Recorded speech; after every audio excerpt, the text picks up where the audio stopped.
Hello friends, welcome to quality education और मैं हूं पदम सिंह। तो प्यारे साथियों, वीडियो मेंस की टेस्ट सीरीज के सॉल्यूशन की ये श्रृंखला और इसमें आज अपना 13वां टेस्ट है। मुझे यकीन है कि ये सॉल्यूशन की श्रृंखला है वो आपके भीतर मैथ्स के प्रति एक विशेष प्रकार का विश्वास पैदा कर रही होगी और आपको मैथ्स के प्रति जो अनुभव हो रहा है वो कमेंट बॉक्स में कमेंट के माध्यम से ज़रूर हमें बताना है। मैं मैक्सिमम लेवल पे हर क्वेश्चन के बेसिक कॉन्सेप्ट को क्लियर करने की कोशिश करता हूँ और यहाँ पे टेस्ट सीरीज का सॉल्यूशन है तो इतना ज़्यादा लेंथी भी मैं कॉन्सेप्ट को एक्सप्लेन नहीं कर सकता क्योंकि वैसे भी टाइम जो है ज़्यादा लग जाता है, 1 घंटे से ऊपर का वीडियो हो जाता है। और वैसे हमने कंप्लीट कॉन्सेप्ट क्लैरिटी के लिए कोर्स अवेलेबल करवा दिया है एप्लीकेशन पर, जैसा कि आपको ऑलरेडी पता है। तो वे लोग जो कंप्लीट मैथ्स का सॉल्यूशन चाहते हैं वे एप्लीकेशन पे जो मैथ्स का कोर्स है वो भी परचेज कर सकते हैं। बाकी मैक्सिमम लेवल पे हर क्वेश्चन के पीछे का जो बेसिक कॉन्सेप्ट है वो मैं समझाने की कोशिश करता हूँ, ठीक है। तो प्यारे साथियों, चलते हैं आज का अपना पहला क्वेश्चन। ये अपना पहला क्वेश्चन है, देखो क्या कह रहा है कि दी गई आकृति में वृत्त का केंद्र O है, AOB वृत्त का व्यास है तथा ABCD एक चक्रीय चतुर्भुज है। यदि ADC is equal to 130 degree तो BAC क्या होगा। ये चित्र आपको दिया है। इस चित्र में ये व्यास है, AB व्यास है, ठीक है। ये एक चक्रीय चतुर्भुज है और यहाँ पे एंगल D जो है वो 130 डिग्री है। आपको जो बताना है वो बताना है एंगल BAC। सुनिए, BAC आपको ये जो एंगल है इसका पता करना है। अब कैसे करेंगे समझाता हूं मैं आपको। देखिए, आप जानते हैं कि चक्रीय चतुर्भुज में सम्मुख कोणों का योग 180 होता है। ये आपका 130 डिग्री है तो इसका सम्मुख यही तो होगा, ये हो जाएगा आपका 50 डिग्री। सम्मुख कोणों का योग कितना हो गया, 180, ठीक है। इसके अलावा आप ये जानते हैं कि व्यास जो है वो परिधि पर समकोण बनाता है, तो ये 90 डिग्री होगा कि नहीं होगा, बिल्कुल ये आपका 90 डिग्री होगा। कौन सा, ये वाला, ये एंगल आपका 90 डिग्री होगा, ठीक है। अब आगे की बात समझना, अपन बात कर लेते हैं ट्राइंगल AB और C से। ये त्रिभुज जो AB और C है इसमें एक कोण 90 का, एक कोण 50 का, तो तीसरा कितना होगा, यानी कि एंगल BAC आपको ये कोण पता करना है तो 180 में से घट जाएगा 90 प्लस 50, ये सुनो, तो ये रह जाएगा आपका 40 डिग्री। ये सुनो, ये आपका आंसर है। सिंपल बात है, ठीक है। नेक्स्ट क्वेश्चन, ये अपना नेक्स्ट क्वेश्चन है। दिए गए चित्र में वृत्त का केंद्र O है, ठीक है। इसके बाहरी बिंदु P से स्पर्श रेखाएं PA और PB इस प्रकार खींची गई है। देखो PA और PB इस प्रकार खींची गई हैं कि APB, देखिए AP और B 80 डिग्री हो। ये पूरा का पूरा जो कोण है ना ये आपका 80 डिग्री है, ठीक है। ये 80 डिग्री हो तो POA, सुनिए POA आपको ये कोण पता करना है। कौन सा वाला, ये कोण कितने का होगा वो आपको पता करना है, ठीक है। तो सिंपल सी बात है, आप जानते हैं कि ये 80 डिग्री है ना, तो ये पूरा कोण एंगल BOA, सुनना BOA, ये जो कंप्लीट कोण है ना ये कितना हो जाएगा, इन दोनों कोणों का योग 180 होगा। तो 180 में से 80 घटा दो, ये हो गया आपके 100 डिग्री। कंप्लीट कोण ये 100 डिग्री हो गया। अब आपको पता है कि ये लाइन जो है इसको आधा आधा काटेगी, तो 100 में 2 का भाग दे दो, 50 डिग्री। 50 डिग्री इसका आंसर है, ठीक है। तो कई बार मैं आपको बता चुका हूं कि इन दोनों कोणों का योग 180 इसलिए होता है क्योंकि आपको पता है कि ये स्पर्श रेखा है, ठीक है, और ये केंद्र से ये त्रिज्या है। त्रिज्या हमेशा स्पर्श रेखा के साथ समकोण बनाएगी, तो ये भी समकोण वो भी समकोण, 90 और 90 180 डिग्री, तो ये हो गया। चतुर्भुज के चारों कोणों का योग आपको पता है कितना होता है, 360। 360 में से 90 90 180 गया तो इन दोनों के लिए 180 तो बचेगा, 80 ये ले गया, इसको मिल गया 100, ठीक है। और ये दोनों त्रिभुज जो है सर्वांग सम ट्राइंगल होंगे। सर्वांग सम त्रिभुज इसलिए होंगे क्योंकि त्रिज्या समान है, स्पर्श रेखा भी समान है, ये कॉमन है, दोनों त्रिभुज समान है, तो ये दोनों कोण समान होंगे। तो 100 का आधा आधा 50 हो गया। नेक्स्ट क्वेश्चन, ये अपना नेक्स्ट क्वेश्चन है, इसको देखो। यदि 47x प्लस 31y बराबर 63, 31x प्लस 47y बराबर 15, तो x और y के मान आपको लाने। देखो यहां पे हमेशा अपन क्या करते हैं, ये आपका 47x प्लस 31y बराबर 63 और आगे हैं 31x प्लस 47y बराबर 15। ये दो चर वाले रेखिक समीकरण है, ठीक है, इतना आप जानते हैं। अब यहां पे अपन एक चर को नष्ट करने की कोशिश करते हैं कि वो खत्म हो जाए, दूसरा चर बच जाए, यहां पे y है भाई, ठीक है, दूसरा चर बच जाए और उसका वैल्यू आ जाए, उसकी वैल्यू को पुट करके दूसरे जो चर बच गया उसकी वैल्यू लेके आ जाए। लेकिन यहां पे एक बात बताइए, मान लो इन दोनों के गुणांक को, x के गुणांक को इक्वल करना हो, तो ये 47 है, ये 31 है, इक्वल करने के लिए ऊपर पूरे समीकरण को 31 से गुणा करना पड़ेगा, नीचे वाले समीकरण को 47 से गुणा करना पड़ेगा, तो अभी तो बहुत भारी भरकम हो जाएगा। तो निश्चित तौर पे उसने इस प्रकार का करने के लिए तो क्वेश्चन नहीं दिया है। क्या करें, एक बार के लिए इसको जोड़ते हैं, इसको जोड़ो, जोड़ने से क्या हो जाएगा अभी आपको पता चलेगा। तो ये हो गया आपका 78x, ये भी हो गया आपका 78y, और ये भी हो गया आपका 78। देखो यहां पे एक चीज समझ में आ रही है आपको, 78 यहां से आप कॉमन ले लो तो बच गया x plus y is equal to 78, 78 cancel हो गया और x plus y is equal to 1, ठीक है। अब देखो ये कितना आसान हो गया, x और y का मान मतलब इनका योग एक आ रहा है, ठीक है। और क्या करें, अपने काम कर सकते हैं, फर्स्ट में से सेकंड को घटा भी सकते हैं, तब x माइनस वाई की वैल्यू आ जाएगी। कैसे आएगी, तो आप देखिए 47x प्लस 31y बराबर 63 और 31x माइनस 47y बराबर 15। अपन घटा लेते हैं, तो घटाने पर क्या कंडीशन बनेगी, 47 में से 31x घटेंगे तो ये आपके रह जाएंगे 16x, भाई घटने पर ये साइन माइनस हो जाएगा, ओके, ये प्लस था ये माइनस हो जाएगा और ये माइनस हो जाएगा। अब 31 तो प्लस का, 47 माइनस का, तो माइनस के 16x बराबर इसमें से ये जाएगा, ठीक है, तो ये हो गया आपका 48, ठीक है। अब आप इसमें से कॉमन ले लो, 16 कॉमन आ जाएगा, ये हो जाएगा x, ये y है भाई, x माइनस वाई बराबर 48, ठीक है, 16 से कट गया ये 3 बार, तो ये आ गया आपके x माइनस वाई बराबर 3। अब सुनिए, अब बहुत आसान हो गया है कि x प्लस वाई तो आपका 1 है और x माइनस वाई आपका 3 है, ठीक। अब आप x और y के मान बहुत आसानी से ला सकते हैं। अब इन समीकरणों को जोड़ दो, x और x कितना हो गया 2x, प्लस वाई और माइनस वाई कैंसिल हो गया, ये जुड़ करके कितने हो गए 4, 2 से कट गया 2 बार, x का मान आ गया 2। अब x का मान किसी भी समीकरण में रख दो, इसमें या इसमें, y का मान आ जाएगा, x का मान इसमें रखते हैं, तो x प्लस y का मान कितना, x का मान 2 है ना, x के 2 रखा प्लस ये y बराबर 1, तो 2 उधर जाएगा, y का मान हो जाएगा -1। तो x का मान तो है आपका प्लस का 2 और y का मान है माइनस का 1, ये आपका राइट आंसर है, ठीक है। x का मान तो है प्लस का 2 और y का मान है माइनस का 1, ठीक। ये अपना नेक्स्ट क्वेश्चन है, इसको समझना। एक परीक्षा में 42% अभ्यर्थी गणित में, 52% अभ्यर्थी अंग्रेजी में अनुत्तीर्ण हुए। यदि 17% अभ्यर्थी दोनों विषयों में अनुत्तीर्ण हुए तो दोनों विषयों में, सुना, दोनों विषयों में 46 अभ्यर्थी उत्तीर्ण हुए तो कुल अभ्यर्थियों की संख्या कितनी है। वो कहना क्या चाह रहा है, वो कहना चाह रहा है कि एक परीक्षा में 42% मैथ्स में फेल हुए, 52% अंग्रेजी में फेल हुए, 17% दोनों में फेल हुए, अनुत्तीर्ण फेल हुए, ठीक है। एक काम करें, इस प्रकार की कंडीशन है, ओके, ये तो आपका मैथ्स है, ये आपका इंग्लिश है।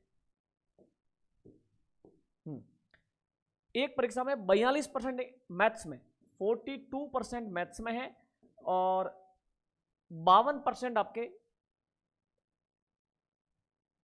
इंग्लिश में, ठीक है। 52% इंग्लिश में क्या हुए हैं, फेल हुए, 17% दोनों में फेल हुए हैं, यानी कि इनका कॉमन कितना है 17%, ठीक है। तो अब एक बात बताइए, कुल फेल, अगर अपन कुल फेल की बात करें तो क्या होगा, अगर कुल फेल की बात करें तो आपको पता है कि टोटल जो है 42 प्लस 52 माइनस 17 करेंगे कुल फेल में। ऐसा क्यों करेंगे, क्योंकि भाई 42 और 52 को आप जोड़ेंगे उस समय ये जो 17 है ना, दोनों में कॉमन है, ये 2 बार जुड़ गया, ये 42 में भी जुड़ गया और ये 52 में भी जुड़ गया। ठीक है, अब देखिए ये हो गया आपका 94, 94 में 17 घटा दो तो ये हो गया आपका 14, 7 तो 7, ये इसमें से एक गया, 77%। ये आपके कुल क्या हुए? फेल। तो अगर अपन कुल पास की बात करें, सुनिए, कुल पास तो कितने हो जाएंगे? आपको पता है कि सब कुछ अपने आप में 100% होता है, तो कुल विद्यार्थी कितने होंगे? 100%। मैं यहां लिख देता हूं, कुल विद्यार्थी हो गए आपके 100%। 100% हो गए, इसमें से 77% आपके क्या हुए? फेल हुए। तो पास कितने हुए? 23%। अब 43% जो विद्यार्थी पास हुए हैं, इसने बोला है कि दोनों विषयों में 46 अभ्यर्थी पास हुए। प्रतिशत तो उनका 23 है, प्रतिशत उनका 23 है और असल में वो कितने हैं? 46। ये आपके लिए क्या है? ये आपके लिए सुराग है। अब कुल विद्यार्थी आपको लाने हैं, तो कैसे आएंगे? 46 में दिया 23 का भाग और गुणा कर दिया 100 से, इससे कट गया ये 2 बार, 200। ये आपका राइट आंसर है। यस और नो? ठीक है, तो इस प्रकार की स्थिति है। लेते हैं नेक्स्ट क्वेश्चन। ये अपना नेक्स्ट क्वेश्चन है।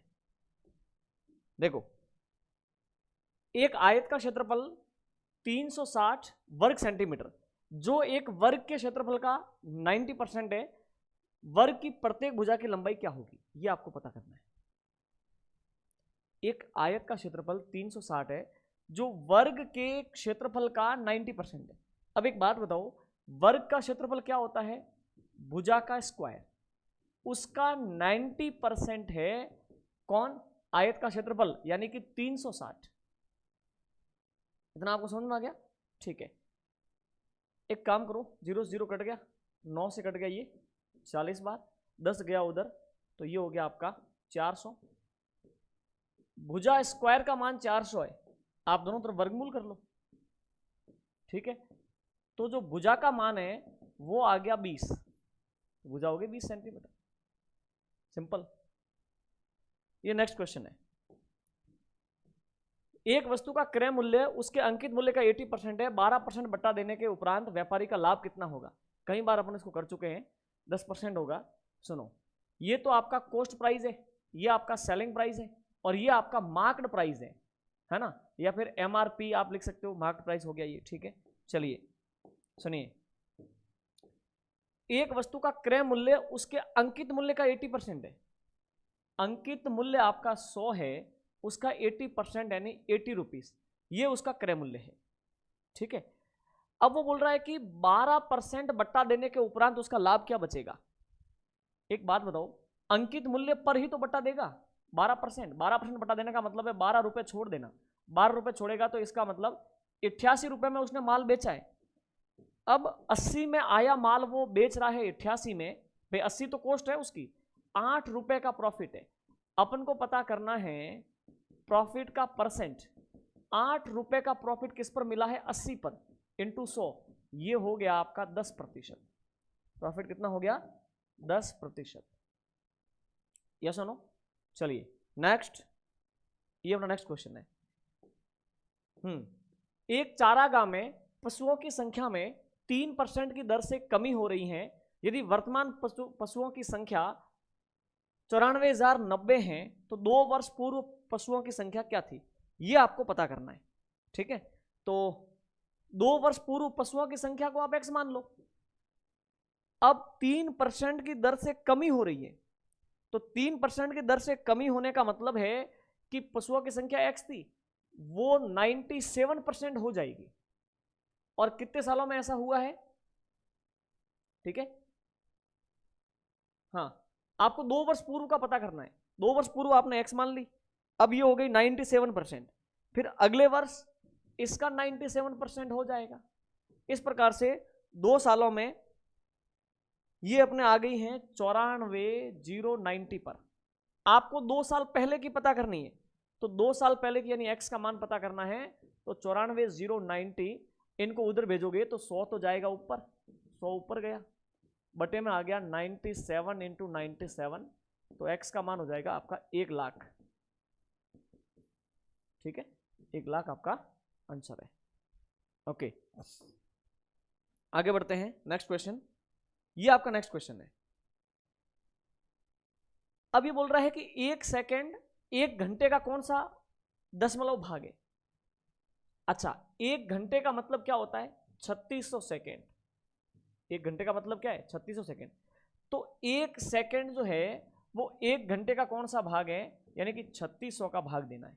1 में 3600 का भाग दोगे, ये आपके आ जाएगा 0.00028। क्लियर? ठीक है, नेक्स्ट। अब इसको देखो, देखते ऑप्शन देखते इसका तो आंसर आ जाएगा, लेकिन मैं इसका पैटर्न भी समझाऊंगा आपको। एक विद्यालय में कुल विद्यार्थियों को समान लंबाई की 5 कतारों, 15 कतारों या 9 कतारों में खड़ा किया जा सकता है। पहले इतनी सी बात को समझो।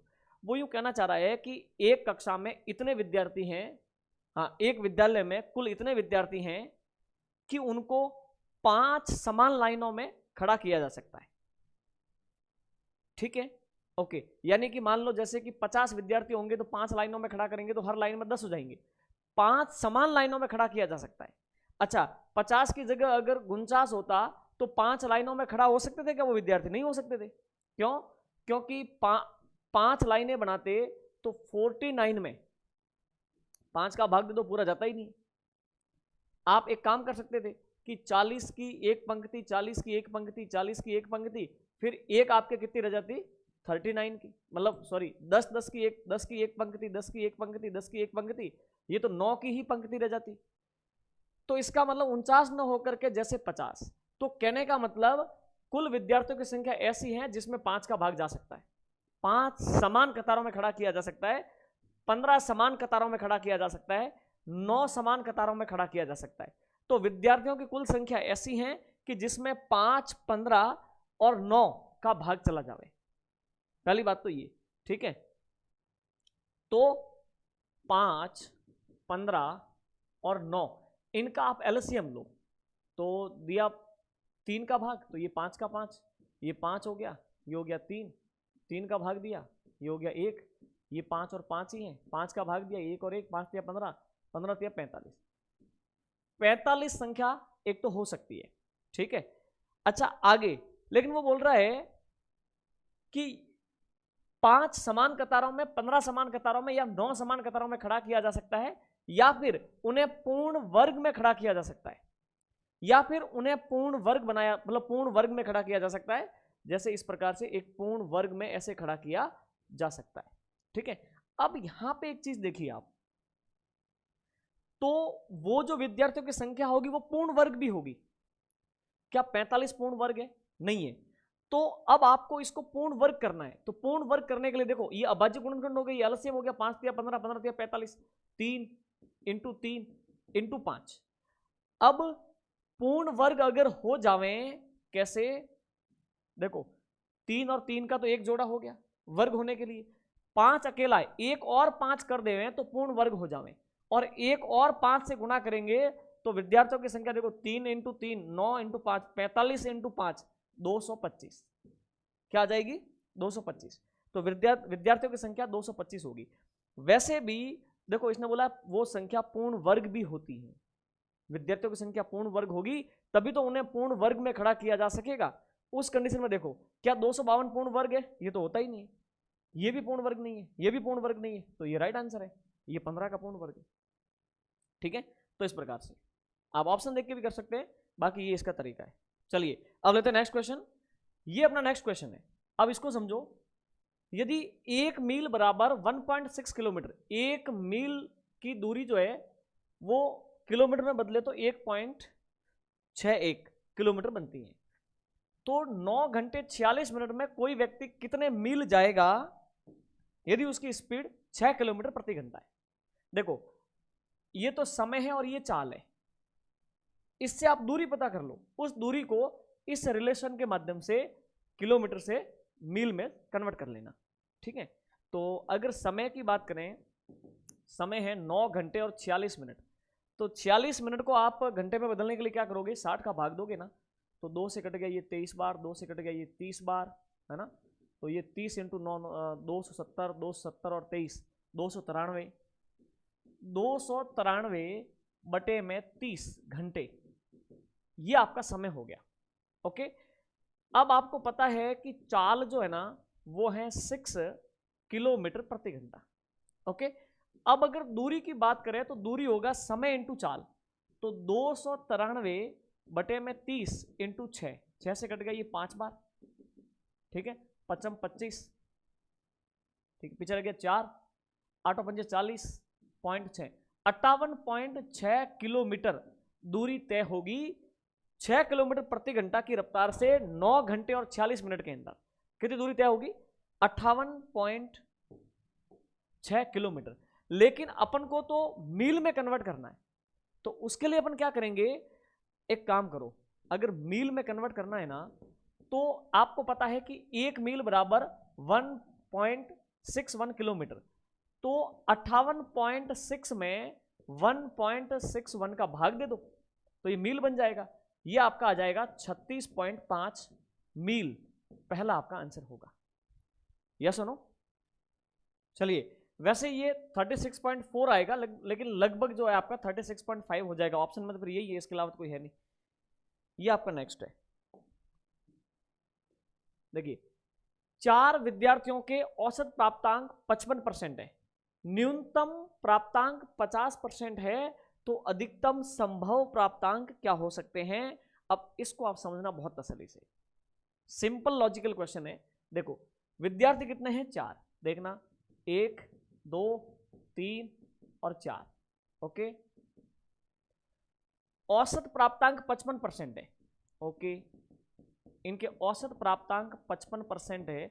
एक बार अपन इसका योग करते हैं, 55 इंटू 4 है ना, तो ये हो गया आपका 220 इनका योग हो गया। अब ये बोल रहा है कि न्यूनतम प्राप्तांक 50% है, जैसे इसमें से एक बच्चे के कम से कम 50% है, मान लेते हैं कि इसके 50% है, तो संभव अधिकतम संभव प्राप्तांक क्या होंगे?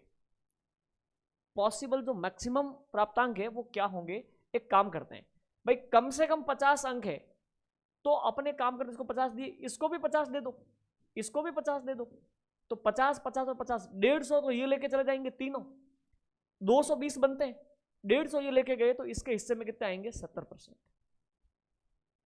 तो संभव अधिकतम अगर करवाने हो तो 70, मतलब अधिकतम करवाने हो प्राप्तांक तो 70 संभव है, न्यूनतम 50 है, उसके बराबर अन्य दो को और दे दिए 50 50, तो एक को मैक्सिमम देने हैं, इसका मतलब उसको 70 दिए जा सकते हैं। नेक्स्ट, ये आपका नेक्स्ट क्वेश्चन है। देखो, छात्रों की संख्या जिन्होंने परीक्षा में अंक प्राप्त किए हैं निम्नलिखित हैं, 15 से कम अंक की संचयी बारंबारता क्या होगी?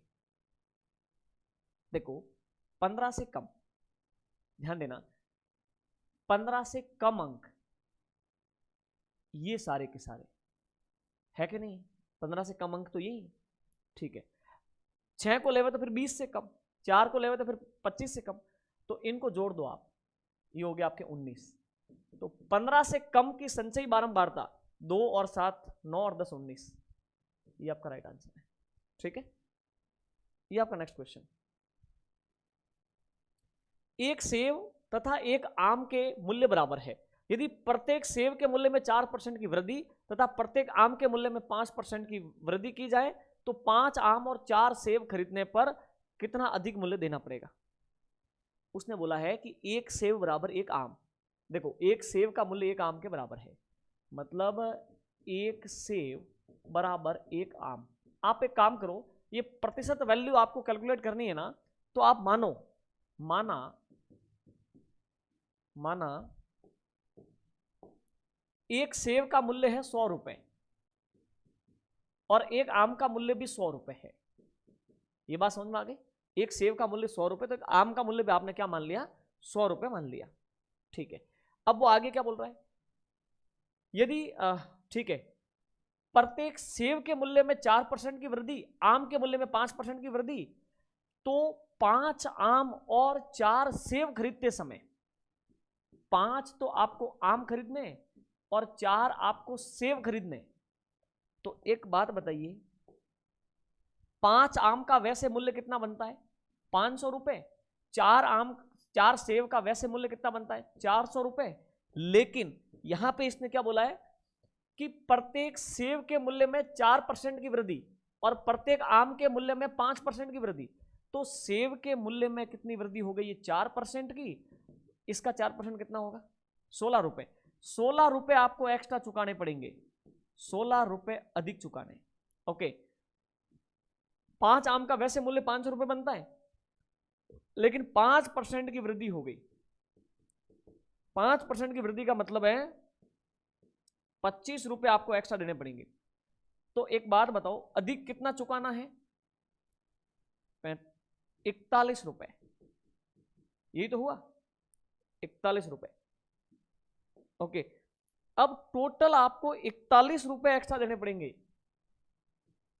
ओके, अब 41 रुपए किस पर आपको एक्स्ट्रा देने? 500 और 400, 900 पर। 900 के ऊपर अब आपको 41 रुपए एक्स्ट्रा चुकाने हैं। तो 900 पर 41 का परसेंट निकाल लो। अधिक मूल्य है ना, आपको 41 रुपए एक्स्ट्रा देने हैं और टोटल मूल्य है आपका 900 इंटू 100। 0000 कैंसिल। अब इसमें भाग दोगे तो 9 चौक 36 पॉइंट कितना रह गया? 5, और ये 55 आ जाएगा। ये आपका आंसर रहेगा। ठीक है, इस प्रकार से। ओके, चलिए, तो प्यारे साथियों, इस प्रकार की बात है। अब लेते हैं नेक्स्ट क्वेश्चन। ये आपका नेक्स्ट क्वेश्चन है। एक कस्बे की वर्तमान जनसंख्या 1,76,400 है। ठीक है, इसमें 5% की दर से प्रति वर्ष वृद्धि हुई। 2 वर्ष पहले जनसंख्या क्या थी? एक बात बताओ, वर्तमान की जो जनसंख्या है ना, वो 1,76,400 है। 5% की वृद्धि दर है। 2 साल पहले शहर की जनसंख्या क्या थी? मानो 2 साल पहले शहर की जनसंख्या x थी, 5% की दर से बढ़ रही है, तो इसका 105%, फिर इसका 105%, करते करते जनसंख्या पहुंची है 1,76,400 पर। आपको x का मान पता करना है, उनको उधर ट्रांसफर करोगे तो ये आपका आ जाएगा 1,60,000। ये आपका राइट आंसर है। क्लियर? ठीक है, आगे बढ़ते हैं नेक्स्ट क्वेश्चन। ये नेक्स्ट क्वेश्चन है, एक व्यक्ति ने 1 रुपए में 3 टोपी खरीदी। 1 रुपए में कितनी टोपी बेचे कि उसे 50% का लाभ हो? कैलकुलेशन करते हैं। देखिए, 1 रुपए में 3 टोपी, 1 रुपए में मैं सिर्फ देता हूं 3 टोपी मिली है 1 रुपए में।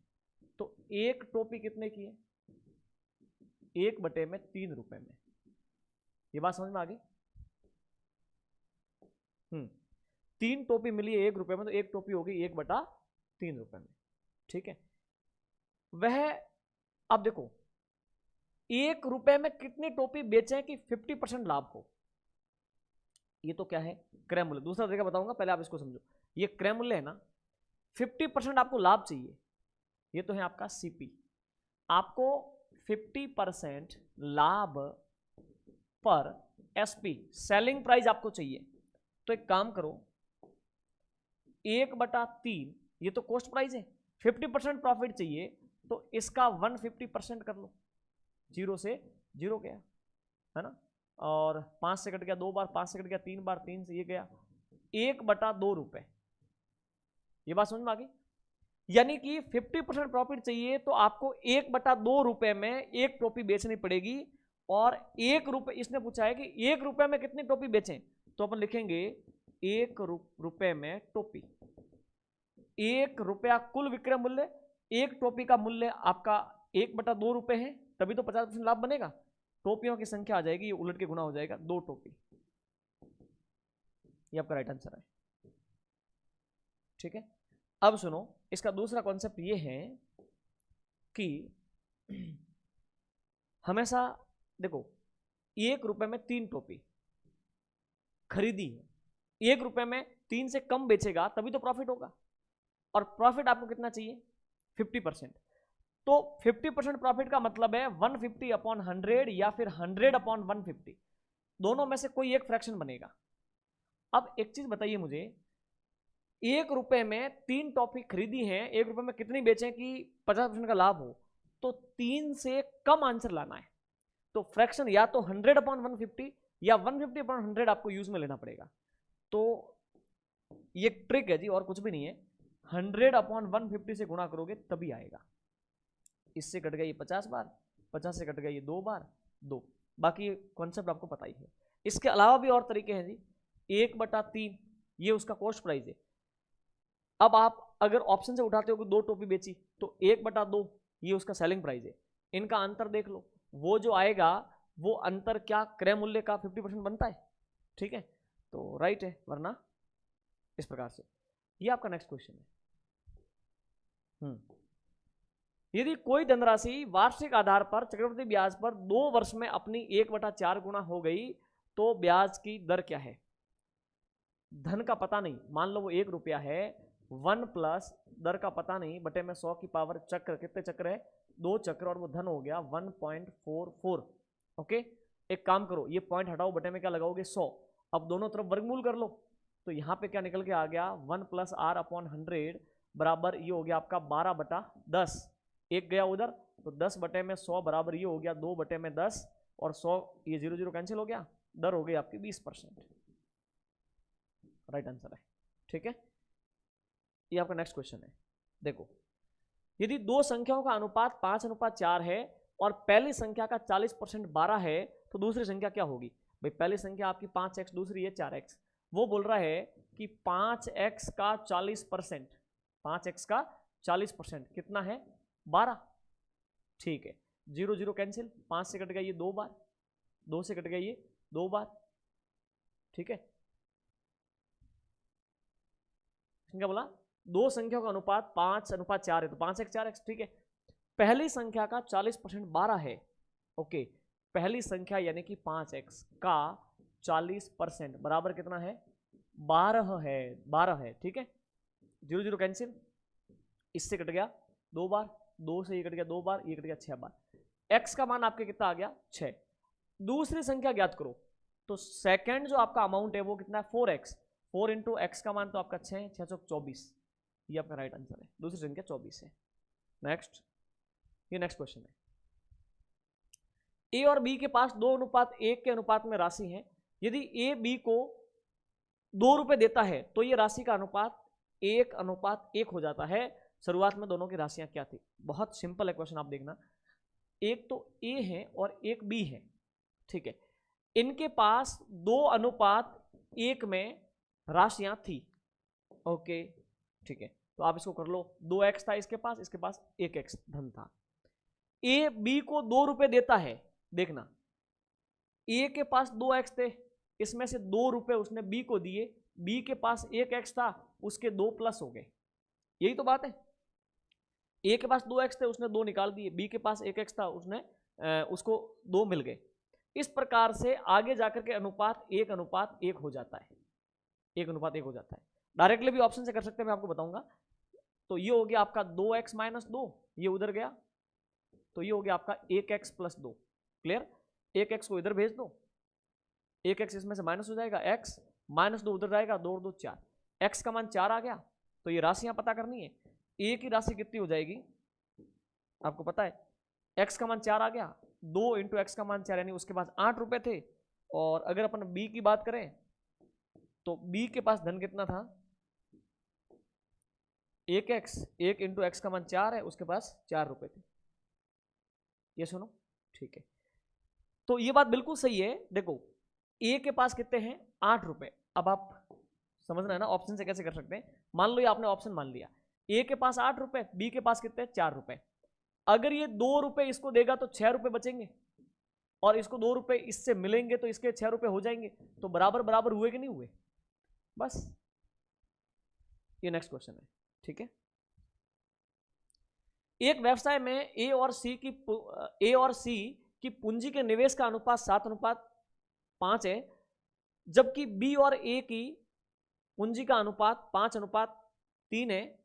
यदि उनका वार्षिक लाभ 4970 है, तो बताइए ए को कितने रुपए का लाभ प्राप्त, ये आपको पता करना है। अब इसने क्या किया है कि जो पूंजी का अनुपात है ना, वो ए और सी का अलग दिया है, ए और बी का अलग दिया है, तो भी कोई बड़ी बात नहीं। अपन क्या करेंगे कि ए, सी और बी तीनों का एक साथ निकाल लेंगे। अभी मैं आपको समझाता हूं। हाँ, ए और सी का पूंजी का अनुपात ये है, बी और ए का ये है, दोनों में कॉमन कौन है? ए। तो अपने काम करते हैं, ऐसे लिखते हैं, ये बी, ये ए कॉमन है दोनों में, ये सी। इनकी पूंजियों की बात हो रही है, ठीक है। ए और सी की पूंजी का अनुपात 7:5 है। ए की पूंजी 7 है तो सी की पूंजी 5 है। देखो, ए की पूंजी अगर 7 है तो सी की पूंजी कितनी है? 5 है। बी और ए की पूंजी का अनुपात 5:3 है। बी की पूंजी अगर 5 है, ठीक है, तो ए की पूंजी कितनी है? 3 है ना? ठीक है, अब इनका अनुपात आपको लाना है, ठीक है। ये प्लेस खाली है, यहाँ पे 7 आ जाएगा, ये प्लेस खाली, यहाँ पे 3 जाएगा, तो ये हो गया आपका 7 पंजे 35, अनुपात 7 तिया 21, अनुपात 5 तिया 15। ये सुनो, ठीक है, ये अनुपात हो गया आपका 35, 21 और 15। अब अगर इसने बोला है कि वार्षिक लाभ टोटल आपका 4970 है, अब इस कंडीशन को समझना, ये इनके लाभ का अनुपात है, टोटल अगर आप इसको जोड़ोगे तो ये हो गया आपका 71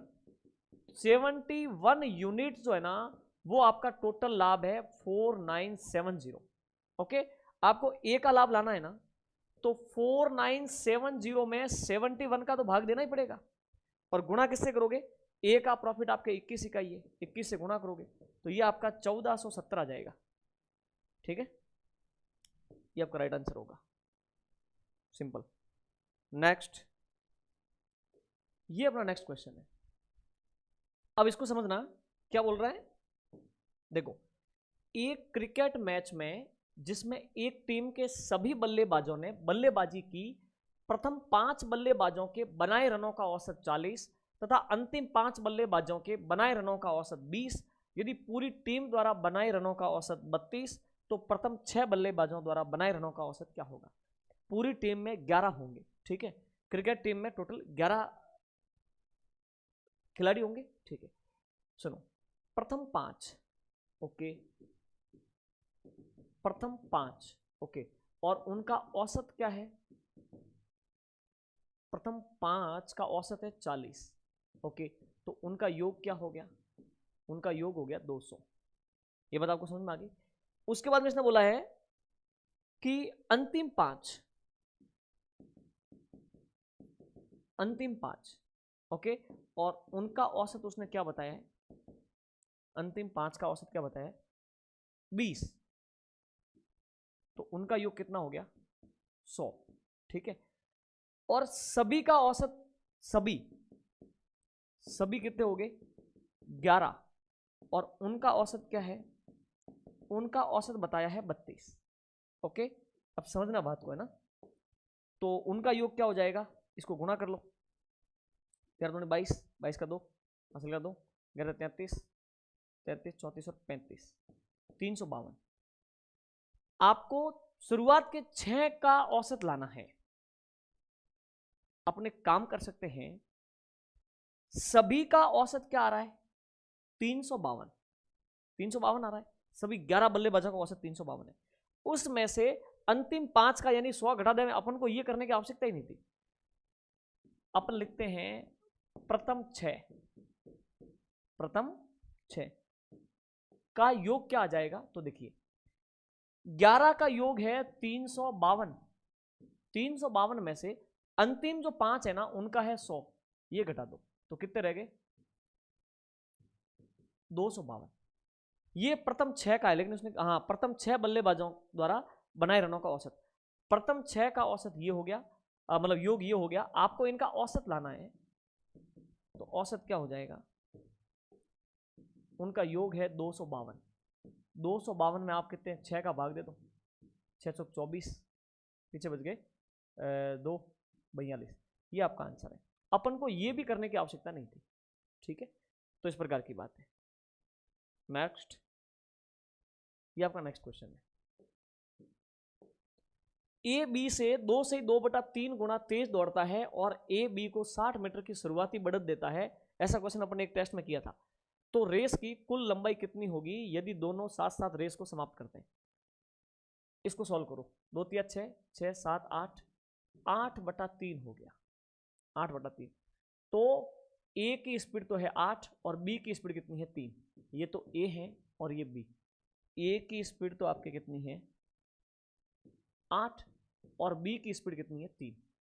अब साथ साथ पहुंचाना है तो इनकी जो स्पीड का अंतर है ना, उसके अनुपात में आपको गैप बढ़त देनी पड़ेगी। तो इसने क्या बोला, बी को शुरुआती 60 मीटर की बढ़त दी। बी को वैसे इनका अंतर कितना 5 यूनिट की टोटल बढ़त चाहिए, जो आपकी 60 मीटर हो गया। ठीक है, अब कुल अगर दूरी आपको पता करनी है, कुल दूरी, तो ए कंप्लीट 8 यूनिट में उसको पूरा करेगा। तो आप एक काम कर सकते हो, 60 में दिया 5 का भाग, 1 यूनिट का वैल्यू आया, गुणा 8 से कर दिया, 12 8 96 मीटर की दौड़ है।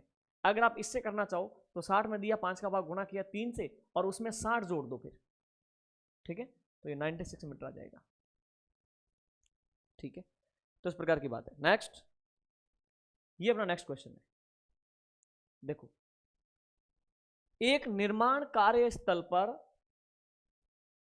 आदमी, औरतें और बच्चे 9 4 और 1 के अनुपात में हैं, कार्य कर रहे हैं। यदि उनकी मजदूरी 8 5 और 3 के अनुपात में है, यदि 60 औरतें इस कार्यस्थल पर कार्यरत हैं, तो सभी लोगों की कुल दैनिक मजदूरी 2850 रुपये हैं। तो एक बच्चे की दैनिक मजदूरी क्या होगी, यह आपको पता करना है। ठीक है, अब इस क्वेश्चन को अगर आप तसल्ली से समझते हैं तो अपन को यहां पे पता चलेगा। देखिए, एक निर्माण कार्य पर आदमी, औरतें और बच्चे इस अनुपात में कार्य कर रहे हैं। ठीक है, मैं यहां पे लिखता हूं आदमी, ठीक है, और औरतें और बच्चे। ओके, किस अनुपात में काम कर रहे हैं?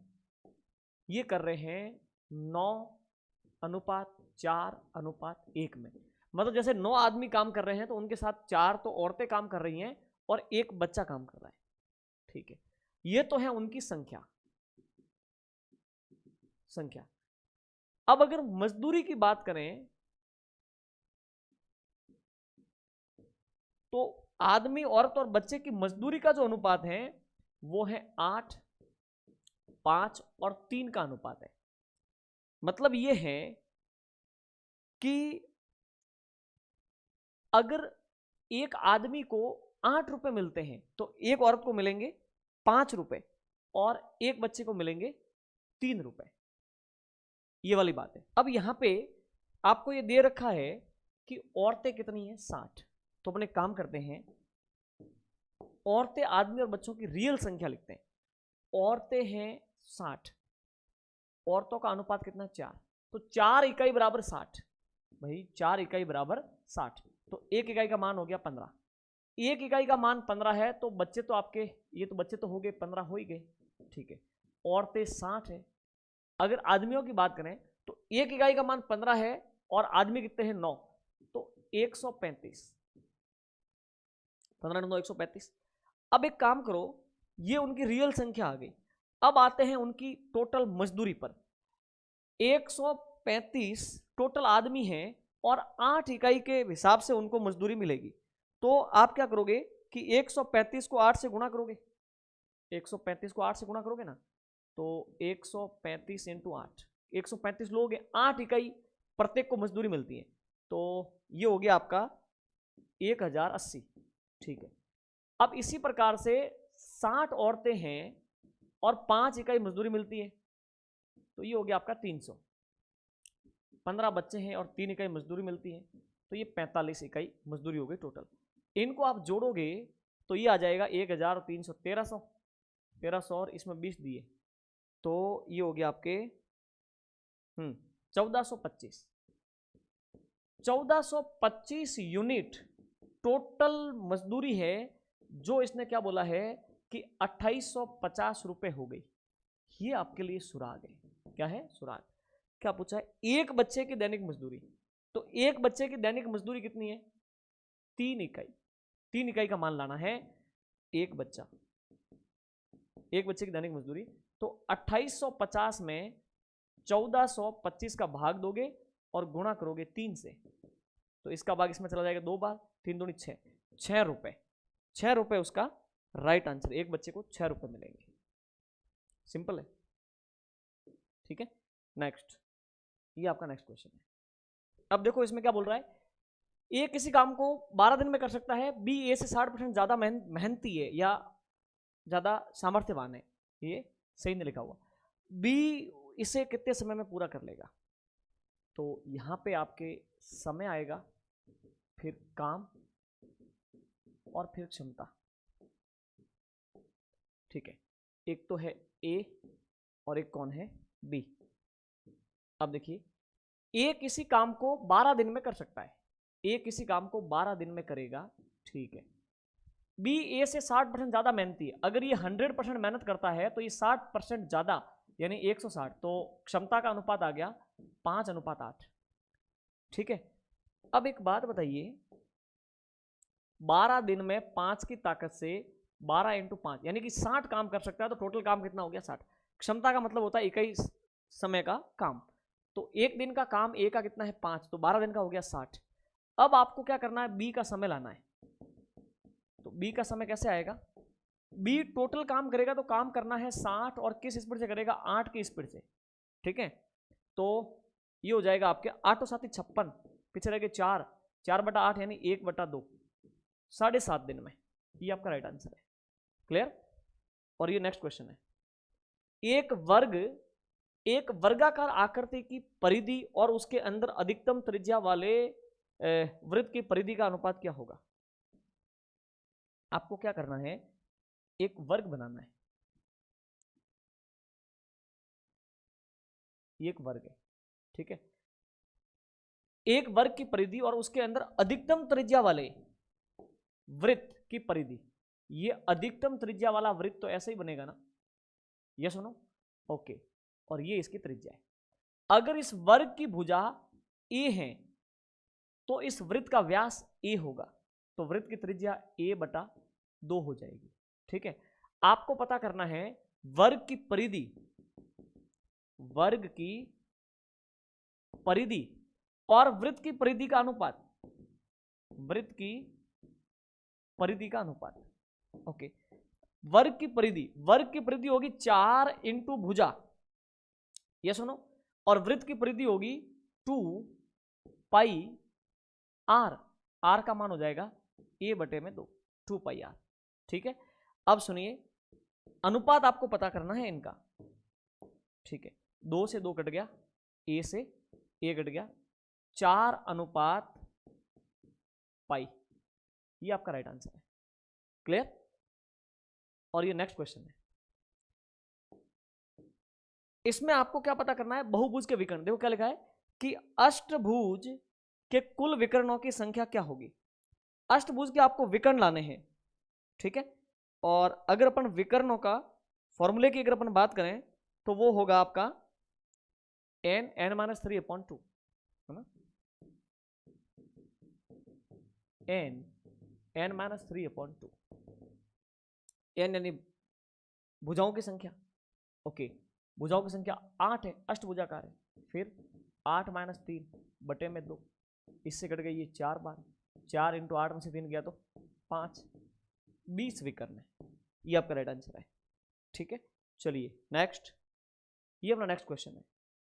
अब इसको समझो। ये बोल रहा है कि किसी त्रिभुज में भुजाओं की लंबाई ए, बी और सी है, तो निम्न में से कौन सा कथन सत्य है, ये आपको पता करना है। एक बात बताओ, त्रिभुज की भुजाएं, ये त्रिभुज है, इसकी भुजाएं हैं ए, बी और सी। ठीक है, आप त्रिभुज की भुजाओं के संदर्भ में जानते हो, 2 भुजाओं का योग तीसरी से सदैव बड़ा होगा, 2 भुजाओं का अंतर तीसरी से सदैव छोटा होगा, 2 भुजाओं का योग तीसरी से बड़ा है, ग्रेटर देन, राइट। 2 भुजाओं का अंतर, देखो 2 भुजाओं का अंतर छोटा है तीसरी भुजा से, ये दोनों राइट है। A square plus b square equal to c square, वो तब होता है जब समकोण त्रिभुज हो, सब त्रिभुज पे ये चीज लागू नहीं होती। तो कहने का मतलब किसी भी प्रकार का त्रिभुज हो उस पर ये दो चीजें लागू होगी। ये आपका राइट आंसर है, केवल फर्स्ट व सेकेंड। इसको देखो, एक समकोण त्रिभुज की तीन भुजाओं की लंबाई क्रमशः x-2, x और x+2 है, x का मान लाना है। एक समकोण त्रिभुज की बात कर रहा है वो, ये एक समकोण त्रिभुज है। अब समझना आप, इसके अंदर ये एक राइट एंगल ट्राइंगल है, इसकी भुजाएं वो बोल रहा है कि x-2, x और x+2। आपको पता है ये तो x है, वो x से छोटा है, ये x से बड़ा है। सबसे बड़ा कौन है? ये। तो विकर्ण ही तो होगा ये, इसका मतलब x+2 तो आपका विकर्ण है। ओके, और बाकी ये दो हो गई, अगर आप इसको x मानते हो तो ये आपका x-2 है। ये बात आपको समझ में आ गई। अब आप जो समकोण त्रिभुज की तीनों भुजाओं को लेकर के जो रिलेशन है, क्या आप जानते हैं? आधार का स्क्वायर प्लस लंब का स्क्वायर बराबर कर्ण का स्क्वायर। इसको लागू कर दो, ठीक है। आधार का स्क्वायर यानी एक्स स्क्वायर प्लस लंब का स्क्वायर यानी x-2 का होल स्क्वायर बराबर कर्ण का स्क्वायर यानी x+2 का होल स्क्वायर। खोलते हैं इसको, ये हो गया एक्स स्क्वायर प्लस x-2 का होल स्क्वायर, तो ये हो जाएगा एक्स स्क्वायर ए स्क्वायर प्लस ये आपका बी स्क्वायर माइनस 2ab, तो 4x। ओके, अगर इसकी बात करें तो a प्लस बी का होल स्क्वायर है, ये आपका a square plus b square plus 2ab यानी 4x। ओके, अब आप देखिए इसके आगे की कंडीशन, ठीक। ये आपका एक्स स्क्वायर और एक्स स्क्वायर कितना हो गया? 2x स्क्वायर, एक तो कट गया आपका, ठीक है। अब अपने काम करते हैं, ये +4 से +4 भी कट गया, ठीक है। अब यहां पे क्या बच गया? एक्स स्क्वायर, और ये इधर आ जाएगा तो माइनस का 4 और 4 8x, और उधर रह जाएगा आपका 0। इसमें से आप x कॉमन ले लो, x कॉमन आ गया तो x-8 बराबर 0।